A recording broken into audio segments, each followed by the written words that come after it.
भगवान राम ने आखिर क्यों माता सीता का परित्याग कर दिया था? यह बात जानकर आप अचंभित हो जाएंगे। जब माता सीता गर्भवती थी तो आप सोच रहे होंगे कि भगवान राम ने गलत किया, मगर ऐसा नहीं है। आपको बता दें कि माता सीता के कर्मदंड थे, जिसकी वजह से माता सीता को गर्भावस्था में वनवास जाना पड़ा था। इसमें दोष किसी का नहीं था, बल्कि स्वयं मां सीता का था।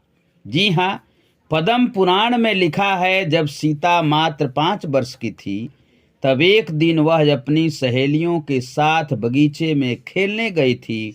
वहीं एक पेड़ पर तोती बैठी थी, जो अपने तोते को राम कथा सुना रही थी। अयोध्या में राम जन्मे हैं। राम दशरथ के पुत्र हैं। राम का शरीर अत्यंत सुंदर है। राम जनकपुर में धनुष तोड़कर सीता के साथ विवाह करेंगे। तोती को यह कहानी इसलिए मालूम थी क्योंकि तोती और तोता वाल्मीकि जी के आश्रम में रहते थे, जहां रोजाना वाल्मीकि जी अपने शिष्यों को राम कथा सुनाते थे।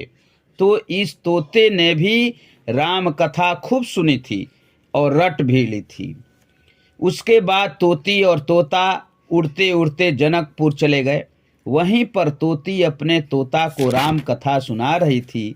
तभी सीता ने सुना, ये तो मेरे बारे में बता रही है।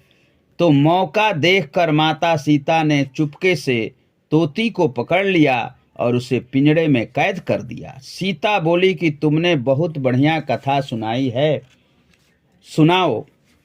तभी तोती बोली, मैं गर्भवती हूँ, मुझे कैद मत करो। माता सीता ने उससे कहा कि मैं तुम्हारे लिए सोने का पिंजड़ा बनवा दूंगी। यकीन मानिए, माता सीता रातों रात सोने का पिंजड़ा बनवा दिया और तोती से कहा, इसमें रहो और जो खाना हो वह बोलो, मैं तुम्हें खिलाऊंगी, लेकिन मेरे पास रहो। तोती बोली, हे सीते, तुमने भले ही मेरे लिए सोने का पिंजरा बनवाया हो, तो मेरे लिए खुली हवा ही सोने के समान है। मैं बहते हुए नदियों के जल को पीती हूँ, स्वच्छंद रूप से आकाश में विचरण करने वाली प्राणी हूँ। मुझे ये पिंजरा जो है जेल के समान लग रहा है। तोती गिड़गिड़ाते हुए रोने लगी और बोली, मैं तुम्हारे सामने हाथ जोड़ती हूँ, बंधन से मुक्त कर दो। मगर उस वक्त माता सीता निर्दयी और स्वार्थी बन गई, जिसके चलते वह तोती बेचारी तड़प तड़प कर मर गई। उस वक्त तोती को मरा देख तोते ने माता सीता को श्राप दिया और बोला, हे सीता, तुमने मेरी पत्नी को गर्भावस्था में दूर किया है। जाओ, मैं तुमको श्राप देता हूँ कि जब तुम गर्भवती होगी तो तुम्हारा पति तुमको अपने से दूर कर देगा।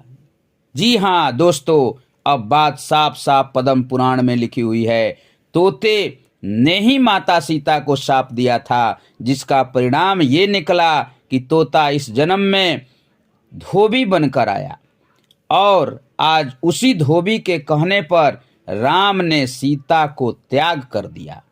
इस जगह दोष न धोबी का था और न श्री राम का। ये तो माता सीता के करनी का फल था, जिसे माँ ने खुशी खुशी स्वीकार किया था। दोस्तों, माता सीता ने सीखे ये कर्मों का दंड यही भोगना पड़ता है, तो हमें इसे हंसते हंसते स्वीकार करना चाहिए।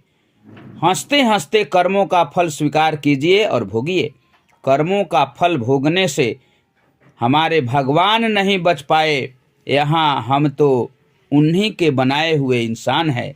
इसलिए आप यह समझ लीजिए कि अगर जो भी कर्म करते हैं, उस कर्म का फल मनुष्य को एक दिन जरूर भोगना पड़ता है। अगर ये बातें आपको समझ में आई होगी तो आप इस वीडियो को लाइक और सब्सक्राइब जरूर करें।